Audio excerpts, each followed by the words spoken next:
Good evening, everybody. I kind of dealing with the settings here in the background. Every time I do one of these, I feel like I need a producer separate from me that can handle all the controls, and I could just look at the screen and talk instead of having to click on all the buttons. But glad to have you here tonight. We're going to talk a little bit about our eighth event of the season, Hyco Lake, which is our last event of the season. And with Hyco, there's a few differences from our normal tournaments. So we did just want to address those briefly and make sure everyone is educated on what's going on at Hyco. I've never been to Hyco. Uh, to this date, I haven't been to Hyco. Never even seen the lake. So it's hard for me to discuss it by myself. So for that reason, I actually have a guest tonight who was very instrumental in getting this tournament. Number one, getting it on our schedule. Very instrumental on getting the launch fees affordable. I don't know if you know, but Hyco previous to this had a $25 launch fee, which is just outside the budget of most kayak anglers, and he was very instrumental in getting that reduced to $10. So I want to bring him in and everyone give a nice welcome to Dave Hart, who's a good friend of CCKF of CKA, and also a key figure in the KBT. So before we talk about anything with CCKF, Dave, let's talk about KBT a little bit and how you became involved with that and what you guys are doing. And I have seen on your schedule, it looks like something a little bit different coming up starting in October. So I just want to give you a chance to talk about that a little bit. So. Well, I appreciate it. That's a pleasant surprise. I had no idea. But yeah, how I got into the KBT was, as everybody probably remembers, the KFL that ran its course for 2 years. I was asked to join last year as part of the Tar Heel Lunkers. We had 2 teams in the state. Most of y'all know the Lunkers and the Casters. So we this year things got flipped on its head. I won't go too much detail, but we had to kind of scramble to get a season together. So KBT was a thing this year. We had 14 teams. We were fortunate enough to fish with 2 other teams out of Virginia. We had a great time. Most of you probably have known or met most of those guys: Robert Brown, Sean Borzema, James Quinn. Those guys, a lot of them come down and support CCKF and CKA and Queen City for that matter. So they travel. So we had a great time. The camaraderie was great. The competition was great. In fact, we did we did 6 events, and the privateers are representing our region by a total of 11.25-inch margin of victory over us for the whole year, which is just insane to me. So, but yeah, as far as what's coming up, we're definitely interested in getting some more teams involved. So there's going to be a lot going on in the off season. There already is a lot going on. Our championship for this year is going to be in November out on Gunnersville. So opportunity for guys to go out and fish one of the most popular lakes in the country. But what you saw, Mitch, and for those who are interested, hit me up. It's really just to drum up support and also to kind of give us an opportunity to keep content going. We're doing a winter series, so we're going to have I think it's 5 events starting in October. I don't think it overlaps any local schedules. I need to double check that. It doesn't impact any of the holidays or anything like that. And it's basically going to be 2-man teams. So it doesn't have to be the same 2-man team for the whole season. You can fish one event. You can fish all 5 if you want. I'll get the schedule out. It's going to be basically $120 per team per event. We're going to do a big bass. Some of that goes to Dwayne at Tourney X. And then really we're looking at if we do if we get 10 teams on a body of water, that's going to be $1,000 for the winner to take home. So, but it's going to be low pressure. We've got the October 7th date. We picked Falls Lake for our event here. I know the next one in November is going to be Lake Chesden up in Virginia. I've never seen that. Don't quote me on dates, but McIntosh is on the list, as is Sharon Harris. There's the Suffolk, Virginia Lakes is one of them. And I think that might be it. So I'll get the schedule out to anybody. But if you're interested, hit me up. If you see me on Saturday, if you're interested, it's a lot of fun. Guys in Virginia have been awesome to fish with. New guys on our team this year have been awesome to fish with. Guys that are on the team before still stay engaged. So it's been a good thing. It's just a different take on the tournament fishing that I've really come to love. Like the teamwork, camaraderie. It's definitely different than our single events. Right. Appreciate that. Yeah, so glad. So am I correct in saying you're kind of the figurehead for KBT now? Are you kind of running it? Well, it's kind of cool. Like one of the changes we made was it's kind of it's a league run by committee and it's run by a regional representative. So I am a regional representative. Okay. I guess I've been on most of the latest social media stuff just because I needed somebody to do it. So no, we have a president, but each region has a regional rep that is voted in. That regional rep is the voice for the teams. The teams all have a say in. So it's a good system of checks and balances. Of course, we had to kind of rush into the season. Nothing was perfect. We knew that. There's a lot getting ironed out right now still. And I feel good about next year. I mean, it's one of those things everybody we talk to, it's like, it's a great concept. But as you can attest, it's so much work behind the scenes. It really is a full-time job. So, but right now, I mean, I know like we had 14 teams. I know there's probably somewhere in the ballpark of 4 to 6 already loosely committed for next year. So, a happy medium in my mind is like we get to that mid, 20s. It's got to be manageable. We got to figure it out, but it's a great time. I love it. All the guys that fish in our trails that have fished it, I think would have nothing but good things to say about it. So. Well, I know that just based on what I do, right, with a trail with single anglers, I can only imagine the exponential increase in work when you're dealing with teams and trying to keep up with the judging of teams. I can't even comprehend in my mind how you guys do some of that stuff, but definitely It's respect what you're doing. Respect that you guys came in and kind of you took a concept that you liked. The first one went away, and you guys stepped up and said, "Let's keep this thing going." And that's the kind of commitment that we see from kayak anglers, I think, as a whole. Right? It's we serve ourselves in the kayak community. I think there's not we're not governed. Of course, there's a KBF and there's a Hobie and there's a BASS, but there's so many other grassroots type kayak events being held, and even the big ones help the little ones. If you look at CKA for an example, right? KBF and Chad and all those resources at KBF really help those feeder clubs like CKA. I've never had an issue asking even someone affiliated with KBF, right? Even Chad himself, if I've had a question, I've never had any pushback going, "You're not affiliated with us. You're not, you're just a little local trail."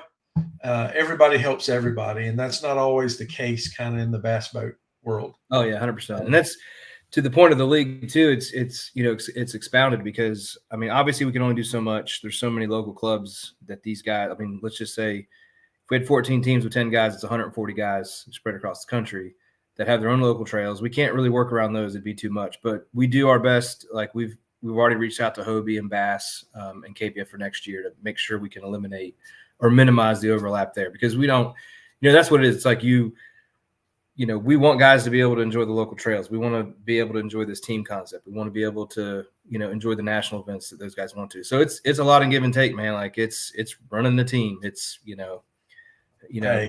who's in the bullpen, all those kind of things, man. It's a lot. So, but it is because of this passion, 100%. Even myself, CKA, my mind's gone blank, but all the there are so many dates now in North Carolina for kayak tournaments. Yep. It has become impossible that we don't, that we don't schedule over the top of someone, right? CCKF, for example, our trail. Um, I don't see us as competition for Queen City, Right. right? And they pull such a large crowd. Um, when I'm looking at the schedule, when I'm looking at setting our schedule, and I'm looking at Queen City's schedule, and I'm looking at CKA's schedule, um, you know, I have to just kind of default to, okay, if I'm going to schedule on the same weekend of another event, I'm either going to have to schedule on a national event or schedule on one of Queen Cities. But they have multiple trails now, right? Yeah. Queen City has a Different south series. and a west. So they're doing something almost every weekend, but that's also a testament to how many people are kayak fishing in North Carolina. Uh-oh, I lost Mitch. I don't know if I can't pick up his thoughts. Do what now? Okay, you froze up pretty bad. Oh, am I back now? Yep. Oh, good. Yeah. So it's one of those things is like I'm not. I either schedule like on the same weekend as a national or the same weekend as a Queen City because they're much farther to the west of us, and they go to South Carolina. They have multiple trails. They have the south and the west and the north. But that's also a testament to how many people are kayak fishing now. Mm-hmm. Right? Yep. You can have two tournaments on a weekend on opposite ends of the state, and you get anglers to both. Yeah. Oh yeah. And it's just kind of crazy how far this has taken off and how far it's gone. So with that said, let's actually get into Hyco a little bit. Kind of the first thing I want to talk about, and I know there's a couple of things that Dave is going to speak to specifically. And as I said in the introduction, Dave kind of helped me make this tournament possible. I've never been to Hyco. I've heard a lot of good things about Hyco. I was worried about how do you pull off a tournament at Hyco. So one thing that you notice about our local kayak trails, attendance drops off from the beginning of the season to the end of the season. And so typically your last 4 events have much lower attendance than your first 4 or 5 events. That can be maybe because people are realizing, okay, I'm not competitive in the AOI race. School has started back at this point, so school schedules might be a thing. In the middle of the summer, it's the heat, and it's also sports with kids. So one, I thought with a lake like Hyco late in the season would be a good time to try it out because maybe our attendance will be down a little bit. Yeah. And then the other challenge with Hyco was, like I mentioned before, previously it was a $25 launch fee. Dave has been to the kind of like the board that manages Hyco and been to their meetings and said, look, we have a lot of kayak anglers, but this is kayak, it's not bass boat, and they're not, they can't pay or won't pay a $25 launch fee. So he did negotiate, and a question came up earlier if the $10 launch fee will stay for any time in the future. So it's actually been a $10 launch fee this entire year since Dave went to them in the early spring and negotiated this, and hoping it'll stay that way next season. But anyway.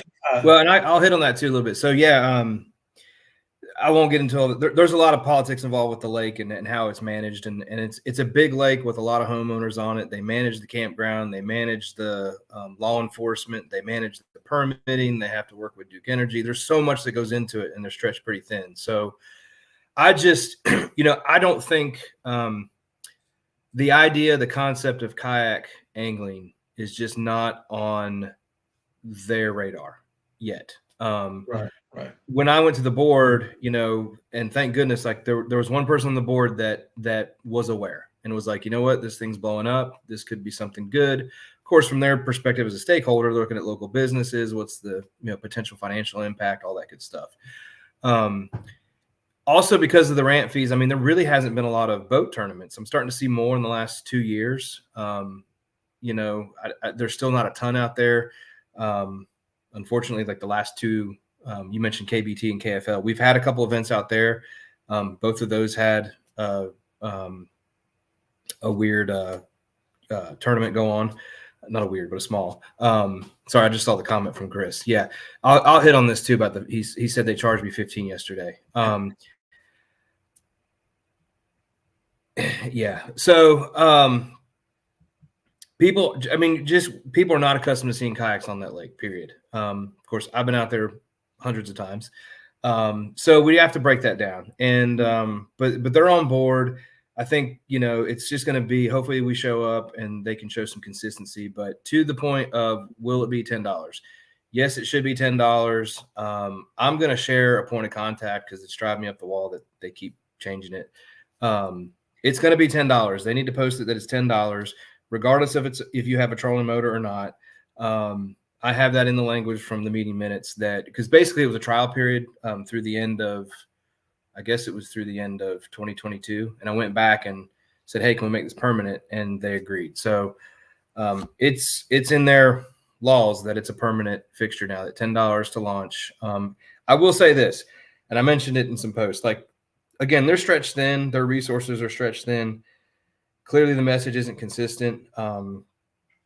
They don't man that facility, in the wee hours of the morning. I know there's a gatehouse. Maybe on a busy Saturday they use it, but I've never seen it used. Going forward, I think, again, it's just going to be the consistency to say, hey, we're here. Here's $10. It's kind of an honor system thing. Like, hey, I launched a kayak. If you just have $10 raised, hey, I launched a kayak, here you go.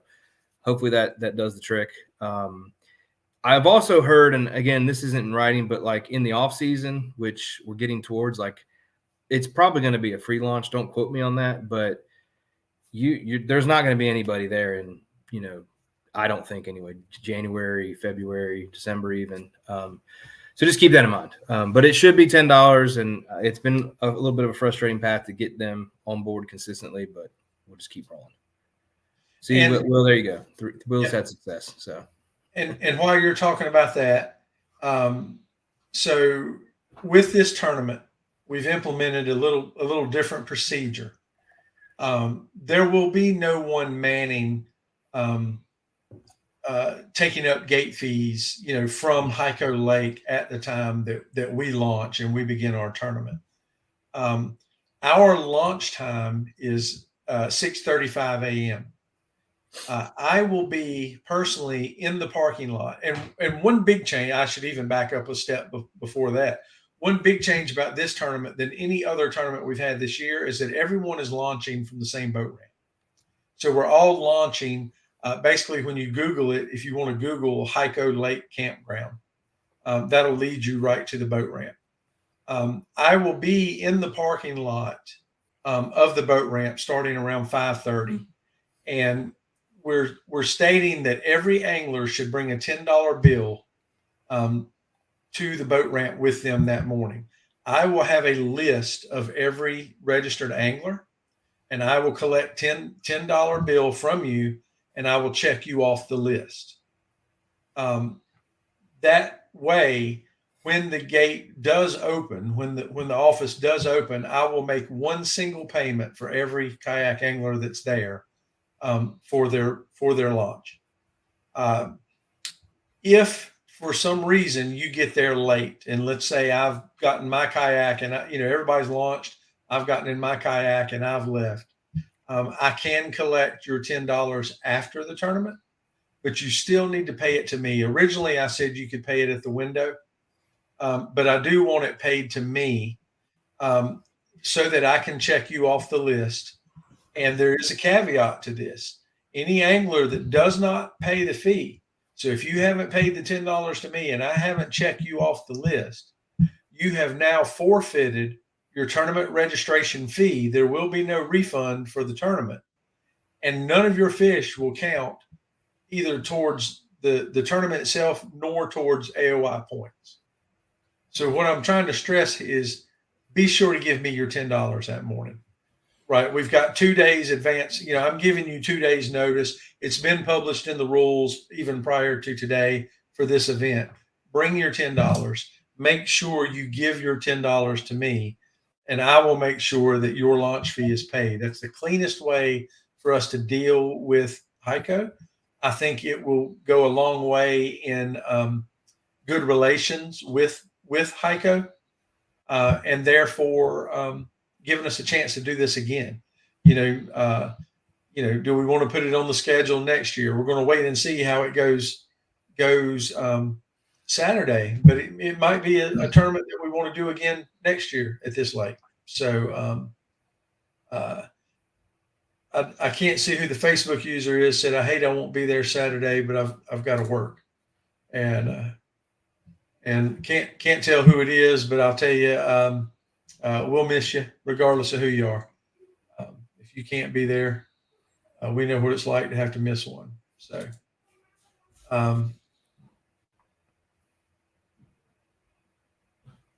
I was reading Will's comment. If you get there before 9 and leave after 5, that's a long day of fishing right there on a kayak, man. I don't know that my legs can stand up to that. It's worth it up there. It's worth it. I think so. Eric says, can we launch from our campsite? Of course, the campsites are very close to the ramp. But yeah, I don't see any reason you can't put your boat in at the campsite and then come to the boat ramp to give me your $10. I mean, that's I don't see anything wrong with that. The campground and the boat ramp, they're all kind of right there together. Matter of fact, there's kind of a couple little bays by the campground. You just got to go around one peninsula and back and forth. Yeah. So I was gonna show this. This is not the thing that you gave me earlier, Dave, but here's kind of a layout of the area at Hyco. As you see, you'll come in. I'm assuming you'll come in. Almost everybody will come in off this Highway 57. I mean, I guess maybe there's some way you can come up this Kelly Brewer Road from the other end. But you'll come in here. You come down Kelly Brewer Road, and then there's an actual entrance, Pointer Drive, into the campground and the boat ramp. I'm going to go ahead and display what you showed me, Dave. If you want to speak to this. Yeah, this is. I'm trying. Like, I know so far, like this event seems convoluted and different and crazy, not worth it. But trust me, there's this lake is fun. So this is only going to come into play if it happens to be busy in the afternoon. We're not going to have to deal with this in the morning unless there's a random rare bass boat tournament. But you come in and just follow the green lines. I will say, you can see the main ramp. It's got 2 slips with 3 floating docks. Where the green arrows are together, that upper green is actually there's a spot for 2 trucks to back in there. That's probably the ideal place if you don't have a trailer. You can wheel down to that side. There's a long floating dock there. There's some floating docks across the way. There's plenty of area to get around. But basically, the traffic pattern is kind of cattywampus. The big thing to keep in mind is if you're getting out, there's just that loop that goes around to the, I guess, the west side to the left. That's kind of the loop that you kind of follow to get in line to get your stuff out. From there, it's pretty easy to get out, but that was the main thing I wanted to point out. Obviously, where everybody parks is kind of obvious. Mitch, I hadn't talked to you, but I presume somewhere where that blue X is probably where we'll have our post-tournament results and everything. Yeah. The one thing we do ask is that if you have if you bring your kayak on a trailer, we ask that you park closer to the blue X to give the guys that are car topping or truck bedding their kayaks a little access closer to the ramp. But most of the trailer guys wet launch from their trailer.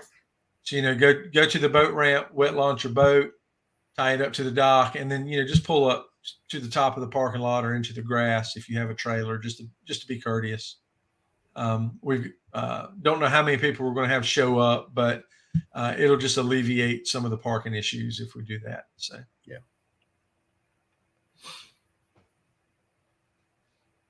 With that, I'll just kind of go over some of the normal stuff that we have with our tournaments. It's a 10-inch minimum, right? I have seen several names pop up in registration that we've not seen before. So I'm actually going to send. Good thing we're doing this 2 nights before the tournament. Um, Everybody that's registered tomorrow will get an email with a link to this, and also reminding them to have their $10 in cash. Um, but for those guys who have not fished with us before, 10-inch minimum, has to be on a catch board or a hog trough. Um, the top fin has to be facing away from you, mouth to the left, tail to the right. Make sure you're not covering the eye. You don't have your hand under the gill plate, and you're not covering any part of the tail. If you got to put your hand on the fish, do it as close to the middle as possible, because it will result, if part of the tail is covered, the eye is covered under the gill plate, that fish has to be DQ'd. As I said before, our launch time is 6:35, so you can start pedaling, paddling, or motoring away from that boat ramp at 6:35, but lines in is at 6:45. It's a little bit shorter of a travel time this time, but I expect to be fewer anglers than we've had at some tournaments. So anyway, 6:35 launch, 6:45 lines in, lines out at 2:45. Upload deadline at 3:15, and we will have the weigh-in no later than 3:45, where that blue X was. So at the top of the parking lot, kind of in the grassy area, that's where we'll have the weigh-in. In the rules, I did state, or not the rules, but in the tournament details, I did state that we asked that vehicles and trailers please park away from the ramps as much as possible, and allow truck bed and car top anglers to park at the ramps. And of course, we're having the anglers meeting now. So I'm hoping, it's still Thursday. The majority of people register on Friday, and even have some that register around midnight on Friday night, Saturday morning. So hoping that we'll get some good numbers for this tournament. The lake will support a lot of kayaks, and I'm told that everyone is guaranteed to have a limit by some of the people that have pre-fished it, which I look forward to disproving. If anybody can prove that you can't get a limit, it's me. So with that, I don't really know anything else for us to bring up. Dave, were there any things you need to think of? Yeah, I got a couple things. I mean, one I want to hit on, just first, why I kind of talked to Mitch about adding this lake, because I know that most folks haven't fished it. I know CK held an event there several years ago, but I think it was in February, so a real tough time of year. I've always told people it's kind of funny. I got into kayak fishing, and my first tournament was late 2020, and up to that point, I live in Burlington. I'd never fished McIntosh. I'd driven over Jordan Lake thousands of times, literally to work thousands of times, never fished it. And people looked at me funny because those are two of the best lakes around, as we know. I cut my teeth up on Hyco. That's where I was going. It's such an amazing fishery that is very underappreciated. The timing has to be, we'll talk about it for next year. Just be careful out there. We strategically chose it also after Labor Day because it does get an insane amount of pleasure boat traffic. It can be dangerous in certain areas because it's kind of, there's some narrow areas. So just keep your head on a swivel, be safe. You are going to see some wake boats. I'm thankful that the weather's going to be cooler. Hopefully there's good football on and people are doing other things. So it shouldn't be too bad, knock on wood. Weather's going to be beautiful. The wind's going to lay down because it kind of screwed some things up today. I won't go too far into that. But, it's an amazing fishery. It's got a really cool history. For those who don't know, it's a power plant lake. They run it now on natural gas and not coal. So it's not what it used to be as far as like a true hot water discharge lake. It does have some impact, but not what it used to. It used to have tilapia in it, for those that don't know. And guys used to live line tilapia and catch 12, 13-pound largemouth out of there. So there are big fish. There are a lot of small fish, but there are big fish in that lake. I know in 2 of the boat tournaments this pre-spawn, there were 2 over 9 pounds weighed in. I've personally have put 21s and 21 and a halves and 20s on the board this year. I've seen a 22 and 3/4 on a board, which is the biggest one I've seen on a board this year. So it's got them.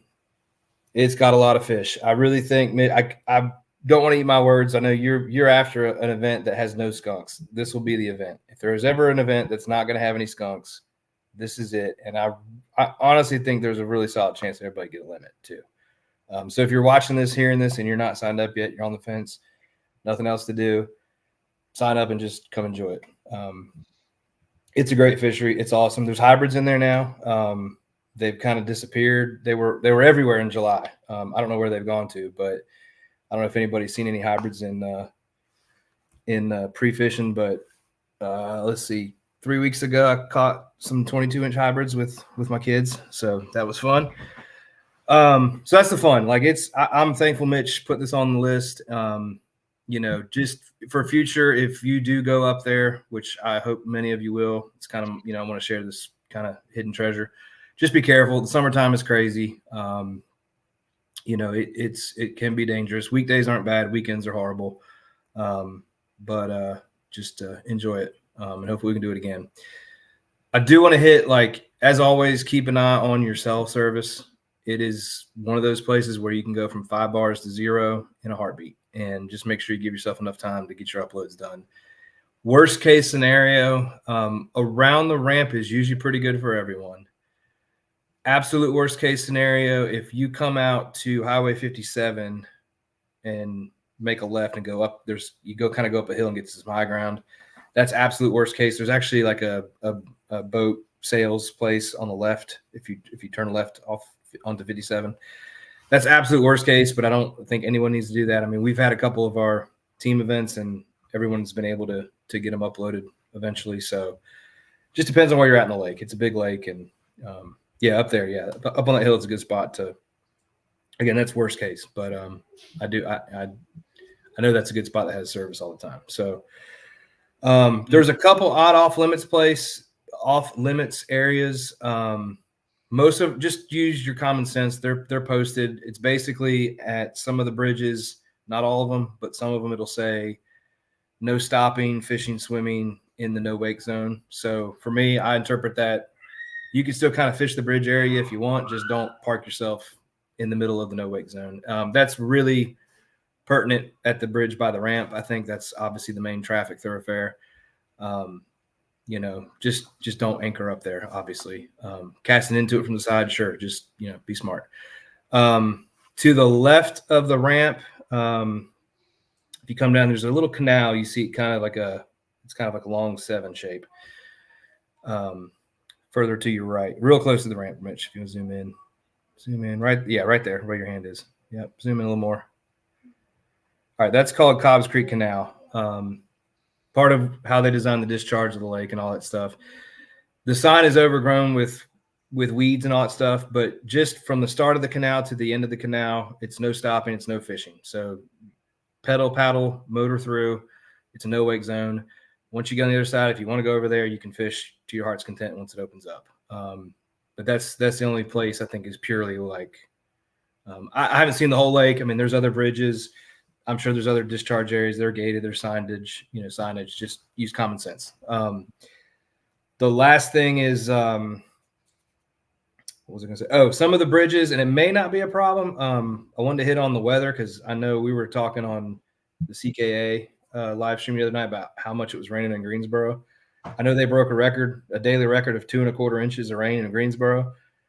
Here in Burlington, we got a 1/4 inch. Up at Hyco, I don't even know if it rained because the water is actually about 1 foot to 1.5 feet low. So no impacts from the rain whatsoever. But to the point of the bridges, some of them you need to drop rods to get underneath. So just be careful. You may be able to squeeze under now if the water's low enough, but just keep that in mind. Some of them you're good. Some of them just be careful. I don't want anybody losing rod tips because I've almost done that before. And I'll actually be, Chris, I think I saw you're camping. I'm actually going to be camping Friday and Saturday night too. So we're going to actually Sunday going to go scout some hybrids. So if anybody wants to go hybrid fishing, I can't promise we'll find them, but we're going to plan on doing that Sunday. So Yeah, Eric Combass just said it's very low. Yeah. So that's funny the way Greensboro was getting pounded and the Sanford area, and I assume also Jordan and Harris got no rain. Yeah. Yeah. So the one thing Well, about Jordan is 48 hours after it rains in Greensboro, it's made its way down Deep River, so it does eventually come to Jordan. yeah. Well, to the area below Jordan, there on Cape Fear, but Yeah. it's usually just like 2 days after it rains in Greensboro that we see it. So. And I see Hank's comment there, man. Hank, you're right. Like, I'm glad you came back and have checked it out, because I saw, it's on fire. Guess what? It's kind of always on fire. Very, very few times is it not on fire. It's just that type of fishery. So it's hard to get. It is hard to catch big ones, but they're in there. But everyone should have a fun day. You can catch them. You can fish them how you want them to. I mean, there's fish from top to bottom. There's all the obvious stuff and everything in between. So. Well, I know I'm excited about it. It's I'm actually probably more excited about this one than any tournament we've had this year, and so I'm looking forward to it. And let's see what this other message is here. That's off screen. Yeah, good clean water. Yeah, I will say, like, it can get blown out.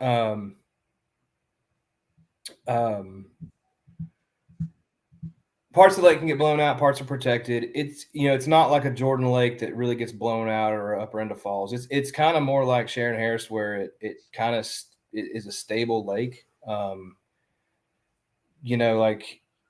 the dam on the low end, and it's another point. There's another reservoir below Hyco called After Bay, which is obviously off limits because it's below a dam, but that can be a good fishery as well if anybody wants to fun fish that at some point. I've not fished it a ton. There's a lot of shoreline vegetation in that one. The problem with it is it's been so low the last couple of years, which a couple of us have talked about. We can't explain because it's there. They don't do anything on the Hyco Dam to actually regulate the water flow. I mean, all the water regulation goes in and out of the plant, so it's just a spillover dam. So where Hyco stays pretty stable, obviously, like for months on end in the summer, if you don't get rain, there's no water going over that spillway. And I guess that's just Right. years. But I heard a rumor that they're going to raise the dam on After Bay by 4 feet to help bring it up too. So I don't know if that's going to happen or not. It doesn't make sense to me why they would do that, because Duke Energy is going to phase out that plant at some point. Yeah. But if they did that, that would be great. There's this lake too. There's great crappie fishing if you're into crappie. The hybrids now. It's great cat fishing if you're into that. I caught a pretty big cat today, actually. But it's just a great fishery. Yeah, I can't say enough about it. Hopefully, seems like guys have enjoyed it so far, so that's good. I do want to share this really quickly. Dave said, "Keep your head on a swivel." Here's a video from Will Lambert, and as you can see, there's a pontoon boat. It looks at this point like it's headed directly at him, and he waves it off. You can see them make a hard turn. Will states at this point that he was in 4 feet of water, and that boat was in 3.5 to 4 feet. So with the higher launch fees, they're probably just not used to a lot of kayaks out there. And so some of the boat owners, I think, are used to having the water to themselves. So make sure you have your light when we launch before dark and early morning. Fly a flag, wear bright colored clothes, bright hat, anything you can to make yourself stand out a little bit on the water, so that the boaters can see you. But it's just like riding a bicycle down the road. You've got the right to do it, but you also have a little bit of responsibility to keep yourself safe. Yep. And be defensive against the drivers. So Don Trail says, "We're coming to crash the boat party." Yeah. So I really hope it's not that bad. And I will, like anywhere, the wake boats are not shy at all. They'll just run their lines and stay their lines. I've never had any issue. Like again, you see them coming, know to expect it. They can put out some pretty big, cool Wi-Fi. I don't know. The ramp might have Wi-Fi. I don't know. Maybe we check that if we can get a password. Worst case scenario. That's a good point, Will. I didn't think about that. I can definitely look into that while you guys are fishing. I can come back in and and ask. Yep. So 4 boats at the ramp at 5:30 last Saturday. Yep. Yeah. And I mean, we've got to expect that, but if it's only 4 boats, it's not going to be like it is at Harris and Jordan, where hopefully there's no tournament going on out there. Yeah. Saturday. So. It's hard because like all the ones I've seen are like they're little local tournaments that aren't posted, so I can't like. Right. We actually had one on Sunday. Like there was one on a Sunday. We had our KBT event there early this year, and I don't know, it was 20 boats maybe, but it wasn't too terrible. We got out before them, so the theme of the day is stay safe. Wear your PFD, and watch out for boats. It's bad that we have to do it, but we are much smaller and a little harder to see. So, all right, guys, I'm gonna wrap it up here.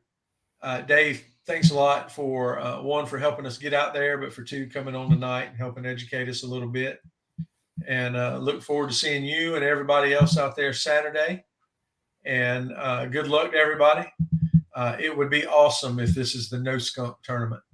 And if we did a No Skunk tournament, then you could pretty much guarantee that we'd be back next year.